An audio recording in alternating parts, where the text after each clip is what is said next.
Dean, it's your homie, man. Like, you never looked at one of these girls and said, man, let's just go out for drinks and see what happens. You don't mess unless you're gonna marry her, because that's gonna live with you forever like luggage. It's really? So you never had. No, I didn't say that. Okay.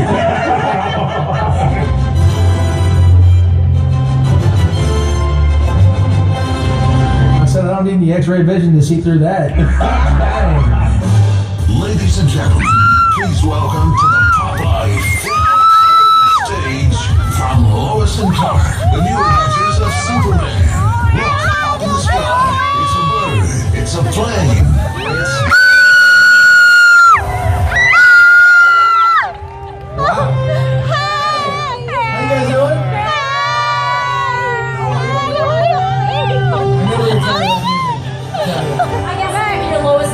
Is that okay? That's absolutely fine. All right, awesome. Well, Perfect. I said, how are you doing? I'm doing pretty well. All the way down here from whatever other side of the planet. Yes. Well, California 5 days ago.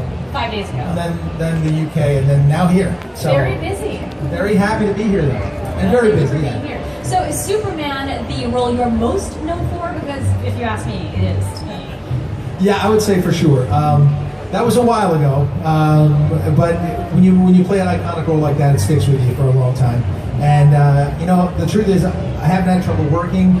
I've done tons of other projects, but if I'm known forever as Superman, I think there are a lot worse things I can be known for. So I'm okay with that. There is another thing you're known for. You're known for being part Filipino. Yeah. Did anybody hear about this? Well, I'm a quarter Japanese, and the last time I was in the Philippines, I explained that to someone. They said, "You're Filipino." I said, "Actually, I'm a quarter Japanese." They said, "No, you're Filipino." I said, "Actually, a quarter Japanese." They said, "No, you're Filipino." So now, I'm Filipino. Yes. Absolutely. Taking him, right? He has a home here, Mabuhay. And I believe Brett. Very nice to meet you. That's a bucket list one right there. Yeah. Thank you, I can die. There's not a whole lot of us. There's only a few guys who played Superman that are... Well, you're one of the best, or you're the best. I'll take that. Not Thank you. because I'm talking to you. Because sorry, I'm talking too much. So I know that you went to Supergirl. Like, you guest starred in Supergirl, and then you're back again. So you're playing like the father of Supergirl, right? Yeah, I play Supergirl's father, yes. How does it feel playing that kind of role? I mean, do you feel old? How different was it like? Ouch. Sorry. Wait a minute. But I feel old too. I was in like, I'm 30. Benoist, who now is Supergirl, is 27. So Yes, it's the same wow. age when I played Superman. To play her father is great. The Flash, Arrow, the same producers as Supergirl, and they do a nice job of integrating all the other actors who played in the whole realm, and it's really nice. So I'm very happy to be there. Interesting things are going to happen season 2. That's all I can say. I can't wait. Thank you. Thank you. Very nice to meet you. And you good so job with the journalist. I was going to be Superman, and I watched him, and I believed the man could fly, and he was my Superman. Even when I played Superman, the character when I played Superman, I sort of took from Christopher Reeve the way he played Superman. And Clark Kent was much more the version that George Reeves played, but it was really well written, and that was my favorite character to play. So other than me, without a doubt, Christopher Reeve. He was the original. He was amazing, and to me, he'll always be my Superman. Thank you. The second question is, with the trailer a while ago, you and your co-host was talking about not looking at the girls. What can you say about the men to be Superman? The men to be Superman without the powers. Oh, you mean How can they be? not using your X-ray vision for bad things? Well, it's a character that I play. I'll say that first of all. I'm not sure I could be as disciplined. But that's the whole thing about Superman. Superman is the most powerful being on the planet, and because of the way he was raised, with those really strong hometown values, he'd be the most moral and wonderful guy on the planet. So it's easier for the character than it is for real life. I know I would have more difficulty than that, and that's about as far as I can go. And my last question. Having said that, I think Henry Cavill does a nice job with this incarnation of Superman, but it doesn't have a lot of romance or a lot of humor, and that's what they were going for. They were going for a different incarnation. So, and I think Ben Affleck did a great job as Batman. I think he did a good job. Yeah, you agree? Ben did a nice job. but the film itself didn't hold my attention. It was very long. I think it was too long. And you know, any story comes down to the characters. And if you care about the characters, then you care about the story. And I thought that, you know, the truth of the matter is, I enjoyed Deadpool a lot more than I loved. Ryan Reynolds killed that. It was great. It was amazing. And it was witty and it was fun, and that's what that film didn't have. And I sort of prefer that. So I think Henry does a great job and Ben did a great job, but that wasn't my favorite film. I'd take Deadpool over that any day. Yes! You know what? When you're shooting a film like, in a show like this, and I start a long answer, right? No, there wasn't. There's the answer. She was married. Terry got married after the first season, and we had great chemistry on screen, but there was no affair. There was nothing happening like that. I hate to be the, you know, for those who thought something was happening, there was, you know, there was nothing happening. I'm sorry. There was chemistry. We did have great chemistry on screen. Yeah, It was you wonderful. have. And you never know. I mean, sometimes you'll see real couples and they play a, you know, a love interest on screen and it has no sizzle. That's terrible, by the way.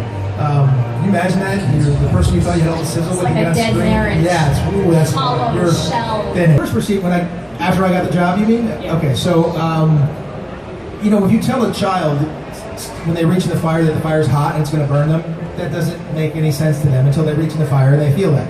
When I first got the role, I was extremely excited just to have a job because I was a 27-year-old kid who just wanted to be able to pay his rent, and I was very happy. And my best friend at the time said, forever, for the rest of your life, you're gonna be known as Superman. What does that feel like? And I was like, I don't even know what that feels like. And it's the strangest thing, you know. I didn't feel the pressure to play the character because the character was so well written as Clark Kent.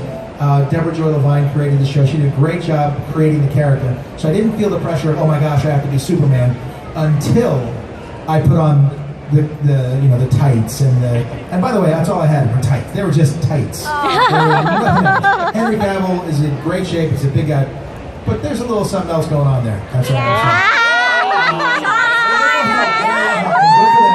Henry's in great shape. Not going to question that at all. And Ben got some extra help in Batman. That's just part of it. No help there. So the thought wasn't that all the pressure of that, but it was something to put on the cape and the boots and everything, and that was kind of scary in its own right. But I never felt the pressure of, oh, you're going to have to play Superman and don't mess it up. I was more concerned that once it started to air that people just may not like me as the character, and so it was nice that it was well received, and when people tell me that when they think of Superman, they think of me, it's an awfully great and huge compliment. So I am just, I'll forever be happy to be attached to that character. It hasn't been tough for me to work elsewhere. No, I don't feel old. What did you say to Melissa Benoist about now that she's playing such an iconic character? The truth is, the first piece of advice I gave her was that doing this playing a role like this on a show like this where you're two characters and doing all this work is that it's a marathon, not a sprint. So make sure you give yourself time to rest, because there's no life outside of that. Once you're on set, yeah, it's 18 hours a day, every day, and it's no different now for her than it was for me back in 19.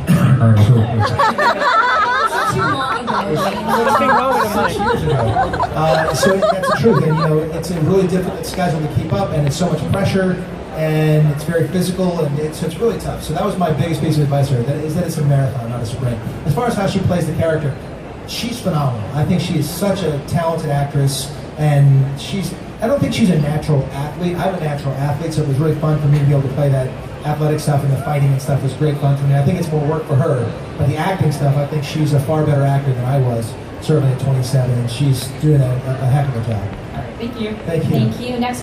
I would argue that what happened to Christopher Reeve, although it was completely tragic, the way he responded to that, the way he became a figurehead for those with spinal difficulties, I would say it was a tremendous triumph. So he showed that he really had the spirit of Superman when he did that. I can't even imagine how strong he had to be. Outside of the rest of us are doing pretty well. So in a short answer, no, I don't ascribe anything to the Superman curse, unless I get struck down by lightning right here. I hope not. No.